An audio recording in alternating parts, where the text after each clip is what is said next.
Maayong gabi sa tanan, mga kaigsunan ko ni Kristo. Aniya na usab kita karon sa atong YouTube channel. Welcome o daghan kaayong salamat sa atong mga subscribers, sa atong mga viewers ug sa atong mga sharer sa atong channel. God is good all the time and praise the Lord. So, sa una natong topic, atong nahisgutan, ang duha ka anak ni Abraham nga mao si Ismael. Si Ismael nga anak nila ni Hagar nga ang ilang ulipon nga Ehiptohanon nga mao kini ang lineage sa Muslim, Arab countries o sa Muslim. So while si Isaac, ang meaning sa Isaac, laughing, kay sa pagsulti sa anghel nga manganak sila, nikatawa si Abraham ug ingon man si Sarai. So si pinaagi ni Isaac, miingon ang Ginoo, maimo ang mga kaliwat nga akong gisaad. So doon na day gisaad ang Ginoo nga kaliwat nga gikan kayod sa iyang anak nga mao si Isaac.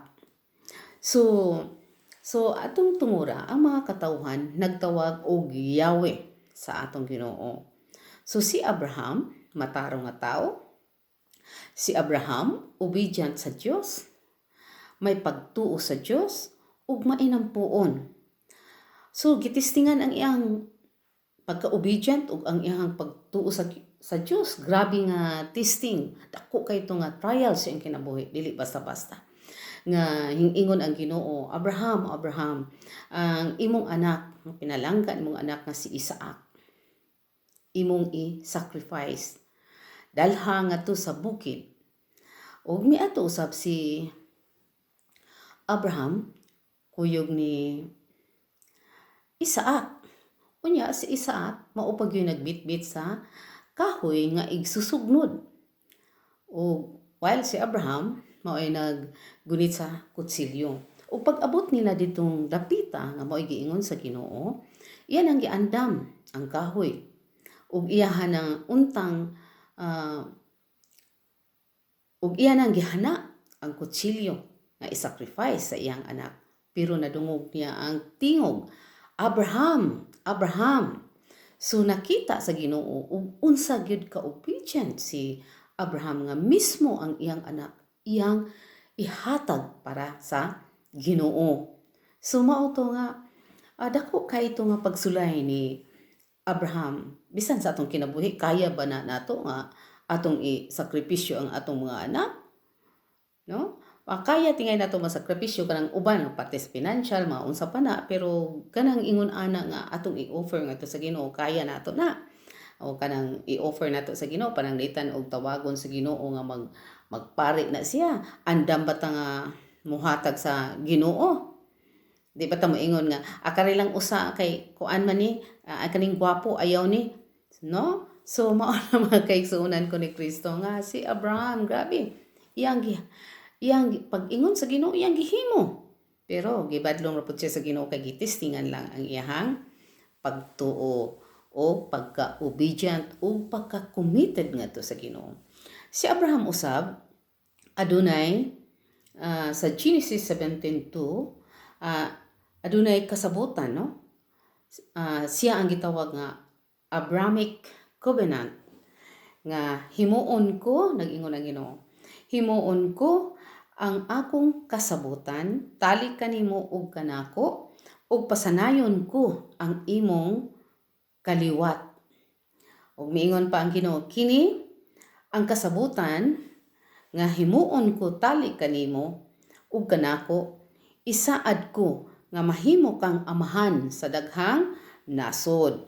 Ug gidala siya ngadto sa gawas ug giingnan tan-awa ang langit ug ipha ang mga bituon. Kun makaihap ka ba, makabaton kag kaliwat nga sama kadaghan ni ana. So si Abraham nagkuan siya nga, nagtuo siya nga mahitabo gyud. So mao to ang kasabutan at the Abrahamic covenant. So si Abraham gitawag usab kini siya nga amahan sa pagtuo. Kay grabe ni siya pagtuo sa Dios. Kung ah, naiisulti ang Ginoo sa iya ha, iya ding tumanon na ang iyang pagtuo ug ang iyang commitment nga tibuok niyang kasing-kasing iya gyung gi-commit ngadto sa Ginoo. Ug kini siya at peacemaker pud ni siya sa panahon nga si Lot nagkaaway ang mga tauhan nila kay tungod gamay na lang ang sibsibanan, pero miingon siya nga dili maayong mag-away ang ato ang tao ug imong tao kay parentira ta, so pangita og lugar kung asa ka. Iya pag yung gitagaan og tsansa si Lut kung asa siya mo pili. So miingon siya nga kung asa ka didto ka diri pud siya sa pikas. So ingon ana siya ka peacemaker. Ug si Abraham usab usa ka compassionate. Unsa man ning compassionate? Nga kana pang duna siya pag-care ngadto sa uban. Pagtabang ngadto sa uban. Kay tungod nagampo ni siya sa Sodoma Gomora. Kay grabe na nabalitaan na niya, grabe na ang sala. So ato niya ning hisgutan kung unsa gyud aning Sodoma Gomora. So miingon siya sa Ginoo nga, Ginoo kung doon na ba'y 50 ka tawo nga magmatinud-an sa imo matarong, imo paghihapon nga silutan ang Sodoma, mingon ang Ginoo dili. Kung dunay 45 hangtod may nangutana siya hangtod na abot sa napulo.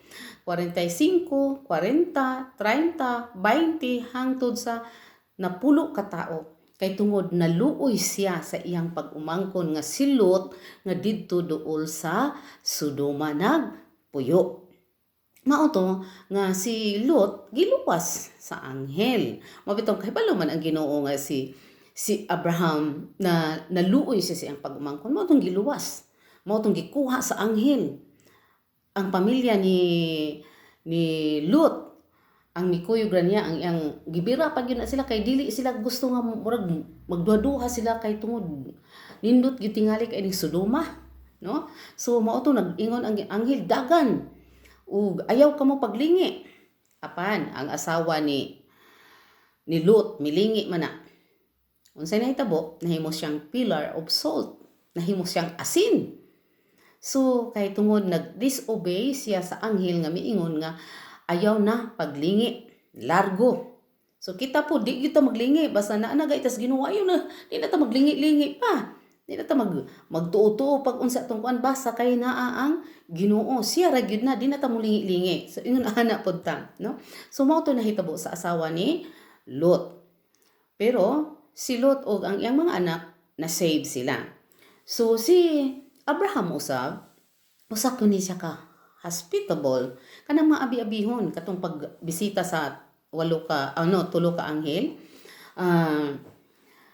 Iya ginang giabi-abi pag-ayo gipakaon og maayo giihawan og karnero ingon ana siya ka hospitable ug ingon ana pud siya ka obedient masinugtanon ngadto sa Dios nga bisan pagani ang iyang anak mao tay giingon nato kanina bisan pang iyang anak gipangayo sa Ginoo pero iya pang gihatag kay ang iyang pagtuo nga erase gihapon sa Ginoo ang iyang anak kay mautoy gihimo nga pinaagi ni Isaac maimo ang kaliwat daghang kaliwat si Isaac so doon na gyud siya pagtuo sa Dios mao na nga si Abraham pagkamatay ni sa asawa niya nga si Sarah naminyo siya kang kitura ug doon na sila unom ka anak nga mao si Zemran, si Joksran, si Midan, si Midian, Isbak ug si Suwa.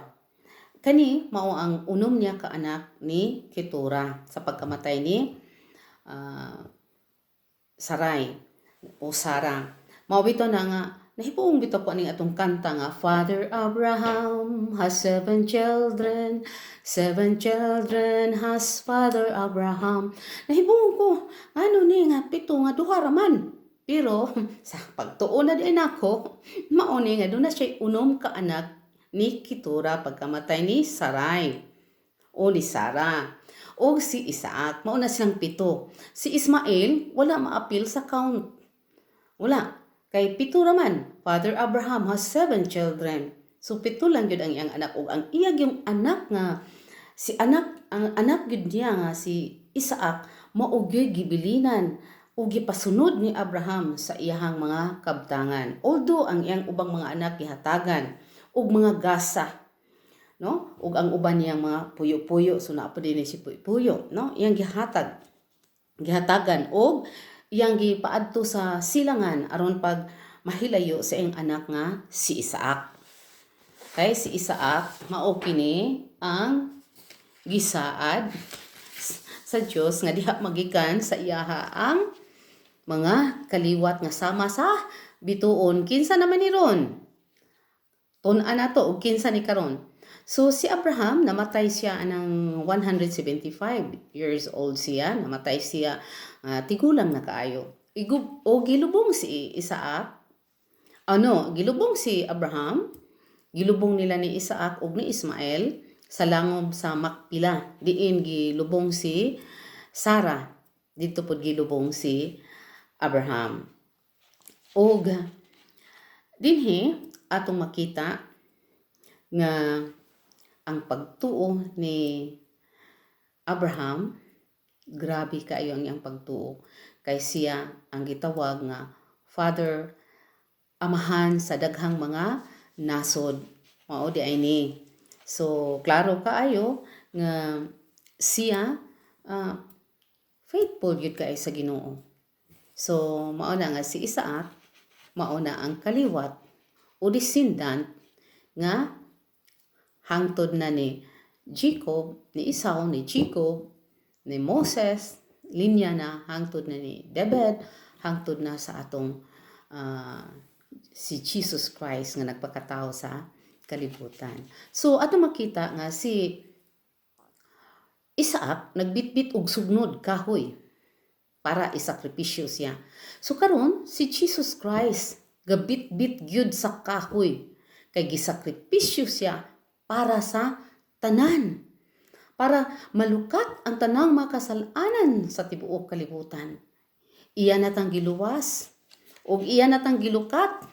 So magpasalamat ta, atong pasalamatan ang Ginoo. God is good. Bisan unsa pataka, ingon ani ka makasasala, pero ang Dios igugmata niya pag-ayo, unconditional love. So manghinaot pud ta nga sa atong kinabuhi, atong paningkamutan kay makasasala man kita kay buhi man ta, pero paningkamutan nato nga makat-on kita, magpaduol kita sa Dios ug ang ato ang pagtuo, atong lig-unon, ang atong mga pag-ampo sama ni Abraham ug ang atong pagka-obedient sa Ginoo. So karon kay hapit na ang Semana Santa, maningkamo ta nga unta kita makapamalandong sa atong kinabuhi diri sa kalibutan. Kay kitang tanan lumalabay lang. So ang importante nga naata sa kalibutan, kahaon ta, mangita tag kwarta, pero number 1 gyud ang Ginoo. Mingon gyud ang Ginoo nga, seek ye first the kingdom of God, and the rest shall be added unto you. So dako kay ng testimony sa akong kinabuhi ng ingon ang Ginoo, seek ye first the kingdom of God, and the rest shall be added unto you. So atong paningkamutan mga kaigsunan ko ni Kristo nga karon magsugod na tagpamalandok sa atong kinabuhi. O paningkamutan nato nga maduol ta sa Dios, labi na sa atong pamilya, atong mga anak, kay number 1 na nga mao'y atong mission as mama, as papa, nga mamahimo tang maayong modelo sa atong mga anak. Kay mao na pinaka-importante, mao na mission nato ang atong mga anak atong madala ngadto sa Dios. So maayong gabi ug daghan kaayong salamat ug God is good all the time. Ug ayaw mo kalimot pag-subscribe sa ato ang channel. Daghan kaayong salamat.